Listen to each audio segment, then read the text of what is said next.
মায়েরা বলে সন্তানের জন্য সারা জীবনই মঙ্গল কামনা করে। এই কথাটা আমার মাকে দিয়ে আমি প্রমাণ পেলাম। ছোটবেলায়ও যেভাবে আগলে রাখতো, এখন যে বিয়ে দিয়ে দিচ্ছে তারপরেও ওইভাবেই আগলে রাখার চেষ্টা করে। আসসালামু আলাইকুম আমার প্রিয় আপুরা, তোমরা কেমন আছো? আশা করতেছি ভালো আছো। আলহামদুলিল্লাহ, তোমাদের দোয়া এবং আল্লাহর অশেষ রহমতে আমিও সুস্থ এবং ভালো আছি। নাজনীন ব্লগ চ্যানেলে আরও একটা নতুন ভিডিওর সাথে তোমাদের সবাইকে স্বাগত জানাইতেছি। আশা করতেছি আজকের ভিডিওটা তোমাদের কাছে ভালো লাগবে। যদি ভালো লাগে প্লিজ একটা লাইক দিয়ে আমার পুরো ভিডিওটার পাশে থেকো আপুরা। অনেকদিন পর আবার চলে আসলাম তোমাদের সাথে কন্টিনিউ ভিডিও শেয়ার করতে। কতদিন থেকে কিন্তু আমি একদিন বা 2 দিন পর পর ভিডিও দিতেছি, মানে অ্যাক্টিভ থাকতে পারতেছি না আমার চ্যানেলে, কারণ আমি অনেকটাই ব্যস্ত ছিলাম, মানসিক দিক থেকেও আবার শারীরিক দিক থেকেও। তো আমার মানে মনটাও একটু খারাপ ছিল, আর কাজে কর্মেও অনেকটাই ব্যস্ত ছিলাম। আসল কথাটা আমি অনেক বিজি ছিলাম, কারণ আমার ছেলের এক্সাম ছিল। তো এই ভিডিওটা কিন্তু 2-3 দিন পর পর যে গ্যাপ দিয়ে দিচ্ছি, এটা কিন্তু আমি এখন আবার কন্টিনিউ করতে পারবো, কিন্তু আমার গাফিলাতির জন্য আমি যদি ভালো করে না পড়ি, আমার ছেলের এক্সাম যদি খারাপ হতো, ওইটা কিন্তু আমি মেনে নিতে পারবো না। ওইরকম মা আমি না, তার জন্য আমি মানে তোমাদের সাথে প্রত্যেক দিন রেগুলার ভিডিও দিতে পারি নাই, তার জন্য আমি অনেক দুঃখিত। এখন আবার কিন্তু প্রত্যেক দিন তোমরা ভিডিও পাবা সময় মতো। আমি পুরাপুরি চেষ্টা করব এখন আবার সম্পূর্ণ মানে প্রত্যেক দিন ভিডিও দিতে, টাইম মেনটেন করে। ওই 1:30 বা 2টার দিকে আর কি আমি কিন্তু ভিডিও আপলোড করি, তো 1:30টার দিকেই পাবা। তো যাই হোক, আমি কিন্তু দুর্গাপূজায় বাবার বাসায় গেছিলাম। এই 3-4 দিন আমি কিন্তু বাবার বাসায় থেকে আসলাম, আর তোমাদের সাথে কিন্তু ভিডিও একদমই শেয়ার করতে পারি নাই। কারণটা কি বলো তো, এই যে অনেক কষ্ট করে অনেক ঝুরঝামেলা বা মানে বাড়িতে হাজব্যান্ডের বাসায় এত ব্যস্ত ছিলাম এই কদিন, মানে শরীরের যত্নও নিতে পারি নাই, কোনো কিছুই করতে পারি নাই। জাস্ট ছেলেকে পড়াইছি, রান্নাবান্না করছি, মানে সংসারের কাজকর্ম করতে করতে একদম হয়রান হয়ে গেছিলাম, বলতে পারো একদম ক্লান্ত হয়ে গেছিলাম। তো বাবার বাসায় যাওয়ার পর এবার আমি একটা কাজকর্ম কিচ্ছু করতে পারি নাই, আর তোমাদের সাথে যে ভিডিও শেয়ার করব ওইটাও মানে করার একদমই ইচ্ছা যায় নাই, এতটা শরীরটা খারাপ হয়ে গেছিল। তা কোনো কাজকর্মও করি নাই, খালি শুয়ে বসে থাকছি এই কয়টা দিন আর খাইছি। তো আজকে কিন্তু ফাইনালি আবার বাড়িতে চলে আসলাম। তো ভাবলাম যে এখন আর ওই গাফলাতিটা করলেও হবে না, আমাকে আবার কাজে অ্যাক্টিভ হতে হবে, তা না হলে কিন্তু আমার মানে উঠে যাওয়া চ্যানেলটা আবার নষ্ট হয়ে যাবে আমার গাফলাতির জন্য। তো এই কয়দিন তো ছেলের এক্সাম আসছিল, ওইটার জন্য ভিডিও দেই নাই। তো এখন তো আর ওইটা বললে তো আর আমার হবে না, কারণ এখন অতটা চাপ নাই। যে 2টা এক্সাম আছে আমার ছেলের, ওই 2টা মাশাআল্লাহ একদম কমপ্লিট করে ফেলাইছি আমি, পরে আগেই মানে কমপ্লিট করে ফেলছি। এখন খালি জাস্ট রিভিশন দিলে হয়ে যাবে। তো রিভিশনটা তো রাতে দিতে পারবো, মানে হালকা পাতলা পড়াশোনা আছে এখন বলতে পারো। তো যাই হোক, যাওয়ার দিন তো অনেক ঝুরঝামেলা পার করে গেছিলাম, সেই ভিডিওটা তো তোমাদের সাথে শেয়ার করছিলামই। তারপরে বাবার বাসায় যে কয়টা দিন থাকছে ওই কয়টা দিন কিন্তু আমি ভিডিও শেয়ার করতে পারি নাই। তো আজকে কিন্তু চলে আসছি, আর আমার মা দেখো কি করছে, সব জিনিস যা যা রান্না করছিল আমাদের জন্য আর কি। আর আমার হাজব্যান্ড কিন্তু কালকা গেছিল সকালে, আর আজকে সকালে আসলাম, মানে রাতটা থেকে আসছি। আর আমার হাজব্যান্ড কিন্তু সকালে গেছিলো আর বলছিল যে বিকালে আর কি নিয়ে আসবে আমাদেরকে।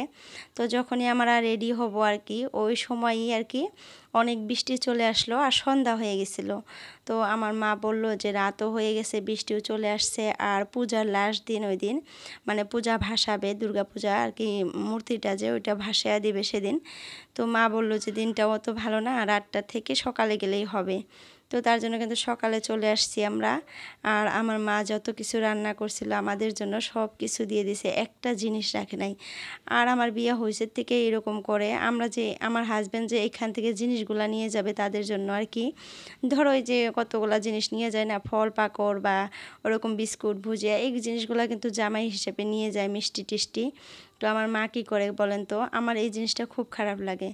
আমার হাজবেন্ড নিয়ে যায় তাদের জন্য, তারা আর কি মা সবাইকে একটু একটু খেতে দিবে সেদিন, মানে সবাইকে খাইতে দিবে, খাবো, তারপরে যতটুকু বাঁচবে আর কি, একটা জিনিসও রাখবে না, সব কিছু আবার কখন যে প্যাকিং করে আমার ব্যাগে তুলে দেয় আমি নিজেও বলতে পারি না। আর যদি মানা করি চিল্লাচিল্লি করে কিন্তু শুনবে না, আরও কান্না করে দেবে, বলবে এগুলো আমি খেতে পারি না বা আমরা খেতে পারি না, নষ্ট হয়ে যাবে, এটা ওটা তোমরা নিয়ে যাও খেয়ে থিও, এরকম একটা অবস্থা। তো আজকেও দেখি সেম কাহিনী করছে, আমার হাজবেন্ড যা যা নিয়ে গেছিলো সব কিছু আবার তুলে ব্যাগের ভিতরে তুলে দিয়ে দিছে।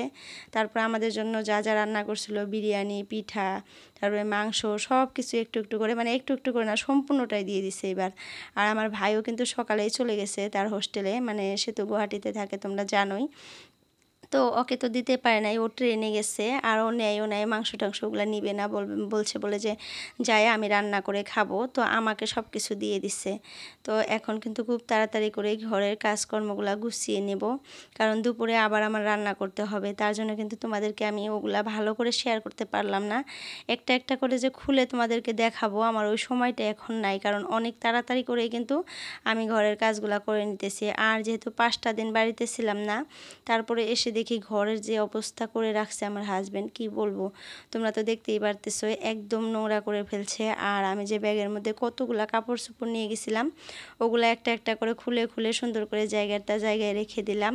তারপরে এই যে কতগুলা জিনিস আছে, যেগুলো জিনিস বাইরে রেখে গেলে না নষ্ট হয়ে যায়, যে এই জিনিসগুলা আমি এগুলো সব মানে পালেঙের ভিতরে রেখে গেছিলাম। এবার সব কিছু রাখি নাই, জাস্ট ওই কয়টা জিনিসই রাখছিলাম। আর বাসনপাতি কিন্তু সব বাইরে রেখে গেছি, ওইগুলো আর ভিতরে ঢুকাই নাই। তো ওইগুলো তো বাইরেই আছে। তো ওই যে বিছনা টিছনা সব ঝেড়ে টেড়ে আবার সুন্দর করে পারতেছি। তারপরে ওই ঘরে কি করছে জানো, আমি যেদিন গেছিলাম ওই দিন কিন্তু আমি রান্না করে রেখে গেছিলাম আমার হাজব্যান্ডের জন্য। ফ্রিজে মাংস ছিল, মাংস রান্না করে থুয়ে গেছিলাম আর ভাত রান্না করে রেখে গেছিলাম। তো ওগুলা খেয়ে তোমাদের দাদা ভাই সব বেসিনের মধ্যে রেখে দিছে। ভাতের পেশা, সবজির মানে কড়াইটা যে ওগুলো সব রেখে দিছে জানো, একদম গন্ধ বের হয়ে গেছে। এই জিনিসগুলো কিন্তু ধুয়ে থুইলেও পারতো। যখন আমি বাড়িতে থাকি আমার মেয়েটা যদি কান্না করে তাহলে আমাকে বলবে কি ওকে ঘুম পাড়াও, আমি বাসনগুলো ধুইতেছি, তখন কিন্তু ধয়। জানি না এবার এরকম করছে কেন, একটা বাসনও ধয় নাই, ওইভাবে বেসিনে রাখছে, একদম গন্ধ বের হয়ে গেছে। তো আমি ভাবছি যে রাতে আসলে কয়েকটা কথা শোনাবো আর কি, যে 5 দিনের বাসন ওইভাবে কেউ রাখে বলেন, একটু ধুয়ে ধুইলে তো পারতো। হাত ঠ্যাং সব কিছুই কিন্তু আছে, তারপরেও মাঝে মধ্যে এরকম গাফিলতি করে, অবহেলা করে।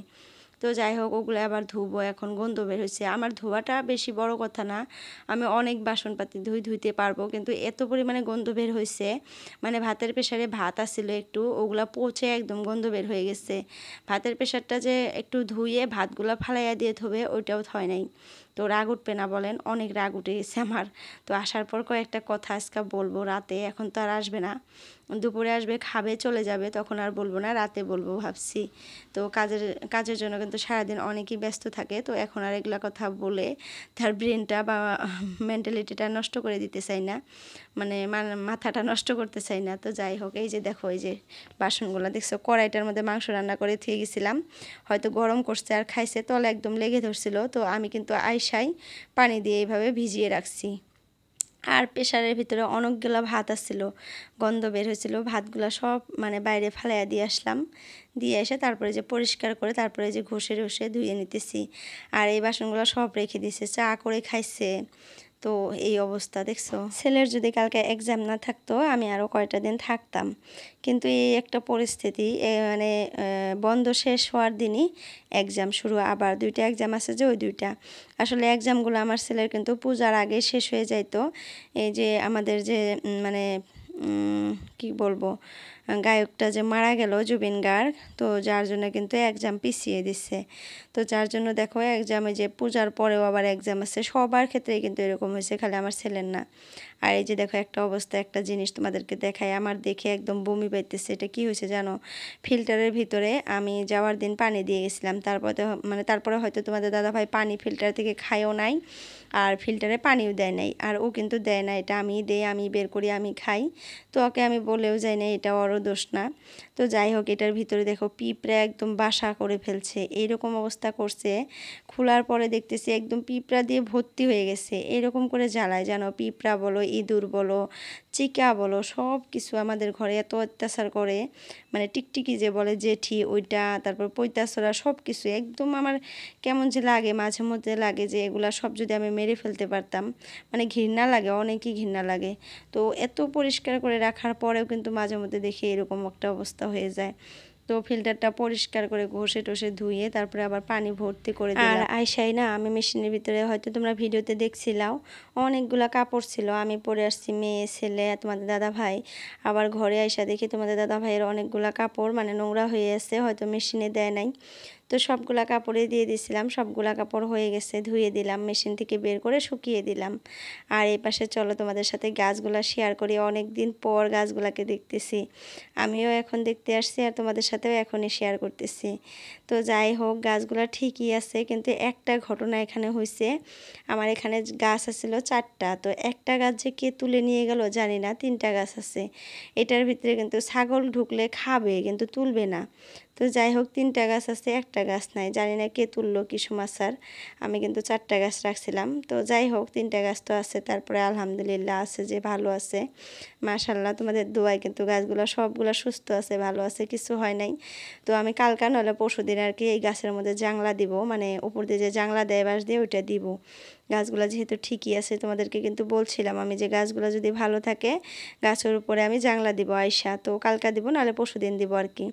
তো যাই হোক, আমার ভিডিওর এই পর্যায়ে এসে আপনাদের কাছে একটা রিকোয়েস্ট করি, যদি কেউ নতুন আসো আমার চ্যানেলে, প্লিজ চ্যানেলটা সাবস্ক্রাইব করে অল নোটিফিকেশনটা ক্লিক করে রেখো, এতে করে আমি যখনই নতুন ভিডিও আপলোড করব তোমরা নোটিফিকেশন পাবা আর সময় করে আমার ভিডিওগুলো দেখতে পারবা। তো আজকের জন্য এতটুকুই আপুরা, বাই বাই, আল্লাহ হাফিজ।